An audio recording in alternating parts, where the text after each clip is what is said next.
Things are picking up. October 28th, 2012. Everything's in the water here.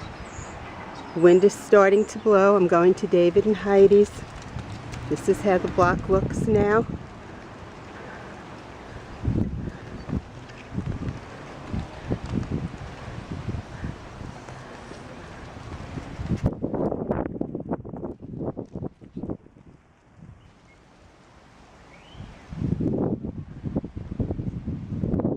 I can feel the wind starting. Okay.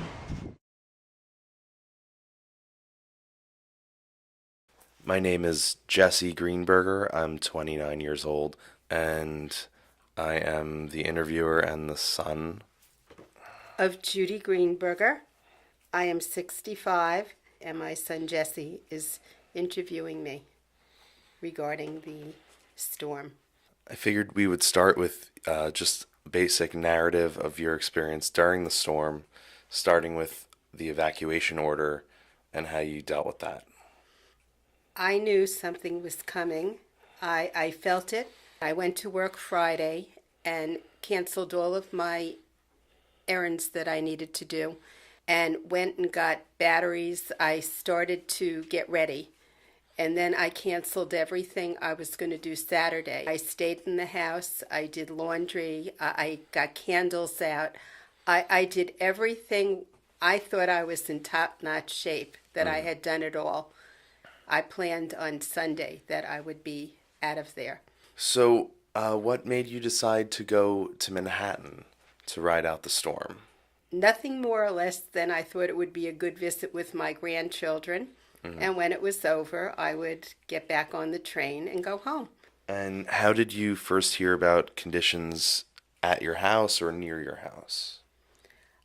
I called my neighbor, Richard Landau, and we've been neighbors since 1974.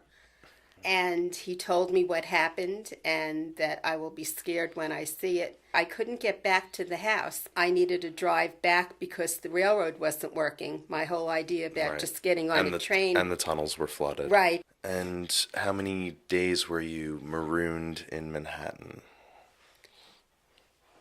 I didn't get back to Merrick until Thursday. What was the first visit back like? And I remember going down Hewlett Avenue. Well, not even going down Hewlett Avenue. We couldn't get to Hewlett Avenue the regular way.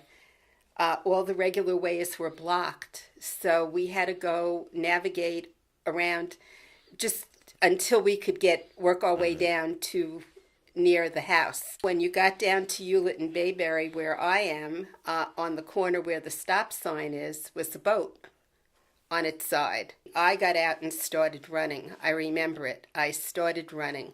And I remember I couldn't breathe. It was like, oh my God, oh my God. I opened the door to the front and I walked in, and I remember it was so surreal. The smell was horrible because the flood had a smell. And I walked in and I said, gee, this isn't too bad, because things had floated in the den and moved around. But basically, it looked regular. Describe what the first floor of your house looked like before any work was done. The garage was the most unbelievable sight. Whatever the water did to it, it floated and landed. A dumpster, it was like human dumpsters. People just grabbing stuff and throwing it outside. Mm-hmm. And how high did the water get in our house? About 2.5, 3 feet. Mm-hmm. So the first floor was totally ruined. Totaled. The first weekend, my friend Chris, my new friend from New Zealand trip, came out and helped me. My sister helped me. And I kept going back to my sister's apartment. Then a friend from Merrick let me stay there one night. That's all they would let me stay there. And I kept running back to the city. I don't know how I did it, but I did. You do what you have to do, because something was taking me. On Friday, I was looking in the mirror where the landing is, and all of a sudden, I see lights go on. My house was dark. And panic again. Somebody cut them. I don't know why, but somebody cut them. Now what am I going to do? So I went up Newbridge Road, and there's a building there, which I forgot about, a LIPA National Grid building. And I pulled into the parking lot, and I sat there. And the minute I saw the truck pull in, I went running. And I told him, I have no power. The whole peninsula has power. My house doesn't have power. He said, I'll be there in 45 minutes. And when he came, I finally got my power back. What was the cleanup experience going through all of the debris downstairs like? And what was some of the hardest stuff to part with? Oh my God. Going through the pictures was really difficult because it wasn't only going through the pictures, it was separating them. And my records. My records, for some reason, you were there, you saw, that destroyed me.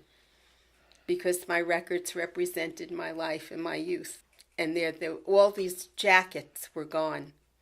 The records were pretty much saved. God bless Maria and Iris. And I think that was the most painful part.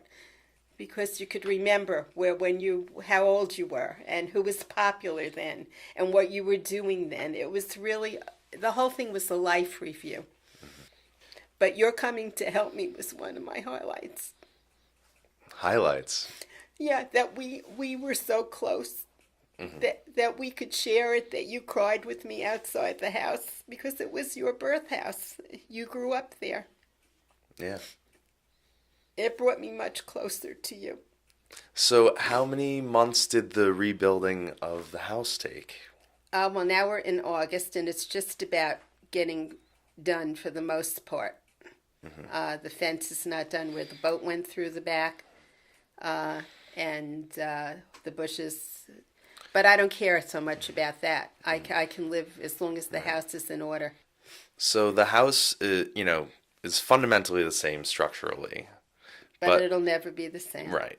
So do you think that analogy works for you also? I will never be the same. Are there any new strengths or vulnerabilities that you see within yourself that you didn't know about before Hurricane Sandy?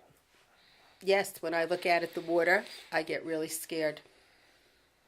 And when the wind picks up, I get really scared. And when I look at the water, sometimes I don't think it's my imagination. It looks bigger or deeper or higher. And I wonder what's going to happen. Like, when is it going to happen again? Not if it's going to happen again or what will happen again.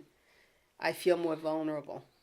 I feel stronger and more vulnerable. I feel both, which is the paradox of this whole thing. I guess that's what I would label it, a paradox.